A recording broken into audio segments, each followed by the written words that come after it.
श्रीमद् भगवद गीता अध्याय 6। श्री कृष्ण बोले, जो पुरुष कर्मफल का आश्रय ना लेकर करने योग्य कर्म करता है वह सन्यासी तथा योगी है, और केवल अग्नि का त्याग करने वाला सन्यासी नहीं है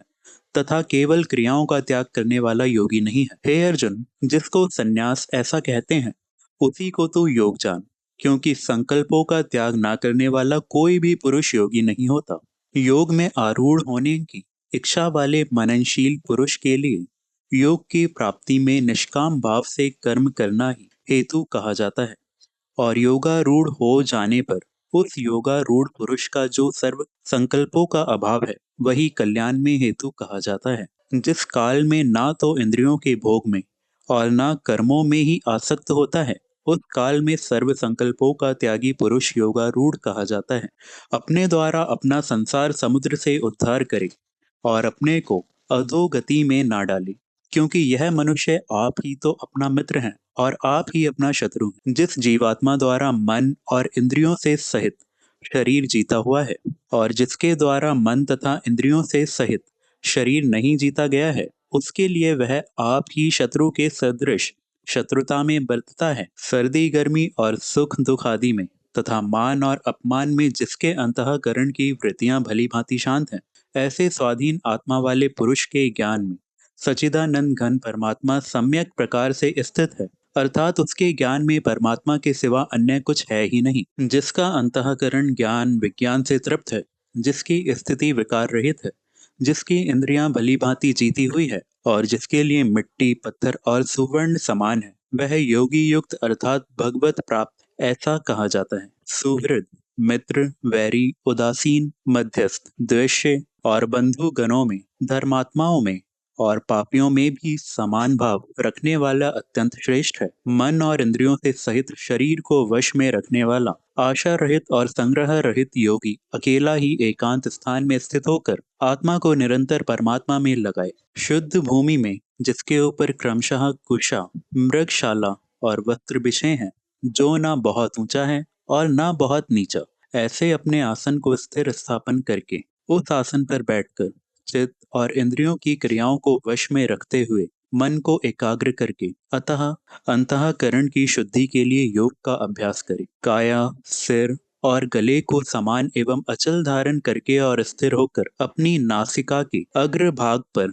दृष्टि जमाकर अन्य दिशाओं को देखता हुआ ब्रह्मचारी के व्रत में स्थित भय रहित तथा भलीभांति शांत अंतःकरण वाला सावधान योगी मन को रोककर मुझ में चित्त वाला और मेरे परायण होकर स्थित होए। वश में किए हुए मन वाला योगी इस प्रकार आत्मा को निरंतर मुझ परमेश्वर के रूप में लगाता हुआ मुझ में रहने वाली परम आनंद की पराकाष्ठा रूप शांति को प्राप्त होता है। हे अर्जुन, यह योग ना तो बहुत खाने वाले का, ना बिल्कुल ना खाने वाले का, ना बहुत शयन करने के स्वभाव वाले का और ना सदा जागने वाले का ही सिद्ध होता है। दुखों का नाश करने वाला योग तो यथा योग्य आहार विहार करने वाले का, कर्मों में यथा योग्य चेष्टा करने वाले का और यथा योग्य सोने तथा जागने वाले का ही सिद्ध होता है। अत्यंत वश में किया हुआ चित्त जिस काल में परमात्मा में ही भली भांति स्थित हो जाता है,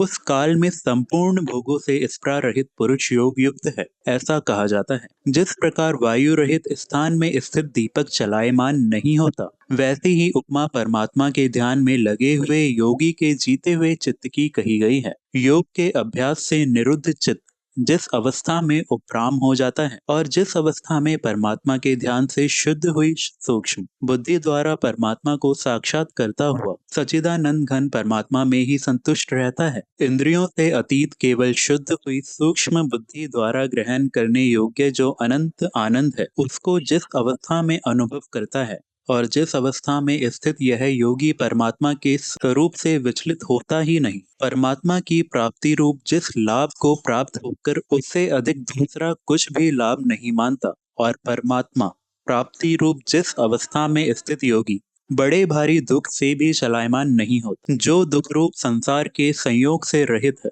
तथा जिसका नाम योग है, उसको जानना चाहिए। वह योग ना उकताए हुए अर्थात धैर्य और उत्साह युक्त चित्त से निश्चय पूर्वक करना कर्तव्य है। संकल्प से उत्पन्न होने वाली संपूर्ण कामनाओं को निशेष रूप से त्याग कर और मन के द्वारा इंद्रियों के समुदायों को सभी ओर से भली भांति रोककर क्रम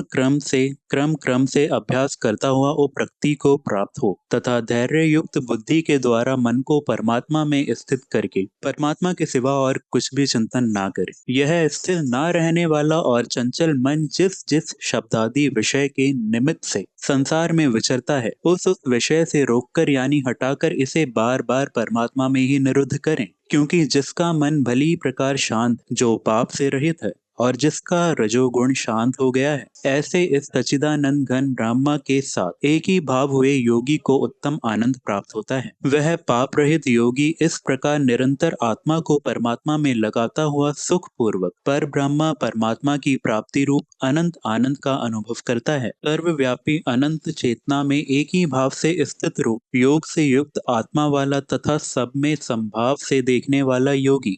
आत्मा को संपूर्ण भूतों में स्थित और संपूर्ण भूतों को आत्मा में कल्पित देखता है। जो पुरुष संपूर्ण भूतों में सबके आत्मा रूप मुझ वासुदेव को ही व्याप्त देखता है और संपूर्ण भूतों को मुझ वासुदेव के अंतर्गत देखता है, उसके लिए मैं अदृश्य नहीं होता और वह मेरे लिए अदृश्य नहीं होता है। जो पुरुष एक ही भाव में स्थित होकर संपूर्ण भूतों में आत्मा रूप से स्थित मुझ सच्चिदानंद घन वासुदेव को भजता है, वह योगी सब प्रकार से बरतता हुआ भी मुझ में ही बरतता है। हे अर्जुन, जो योगी अपनी भांति संपूर्ण भूतों में सम देखता है और सुख अथवा दुख को भी सब में सम देखता है, वह योगी परम श्रेष्ठ माना गया है। अर्जुन बोले, हे मधुसूदन, जो यह योग आपने समभाव से कहा है, मन के चंचल होने से मैं इसकी नित स्थिति को नहीं देखता हूँ। क्योंकि हे कृष्ण, यह मन बड़ा चंचल, प्रमंथन स्वभाव वाला, बड़ा दृढ़ और बलवान है,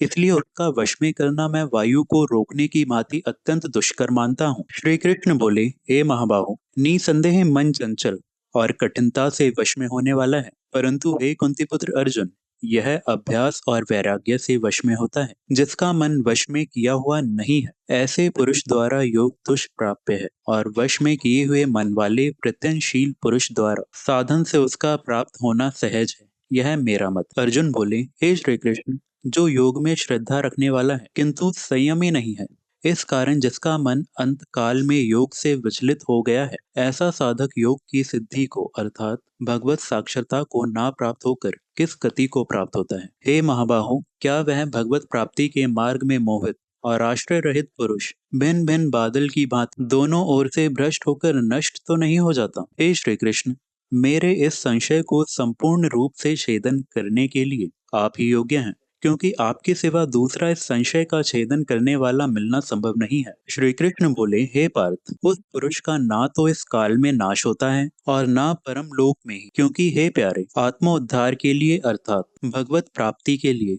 कर्म करने वाला कोई भी मनुष्य दुर्गति को प्राप्त नहीं होता। योग भ्रष्ट पुरुष पुण्यवानों के लोकों को अर्थात स्वर्ग आदि उत्तम लोकों को प्राप्त होकर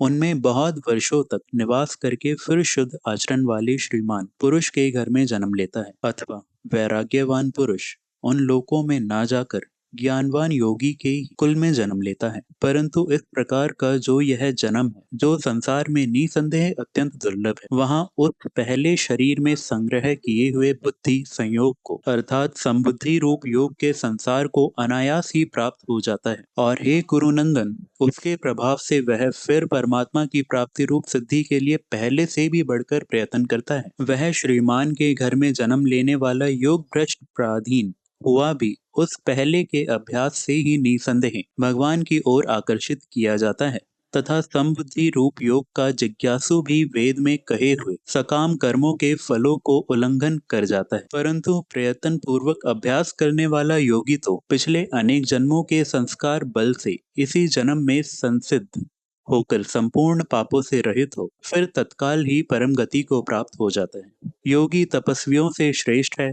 शास्त्र ज्ञानियों से भी श्रेष्ठ माना गया है और सकाम कर्म करने वालों से भी योगी श्रेष्ठ है। इससे हे अर्जुन, तू योगी हो। संपूर्ण योगियों में भी जो श्रद्धावान योगी मुझ में लगे हुए अंतरात्मा से मुझको निरंतर भजता है, वह योगी मुझे परम श्रेष्ठ मान्य है।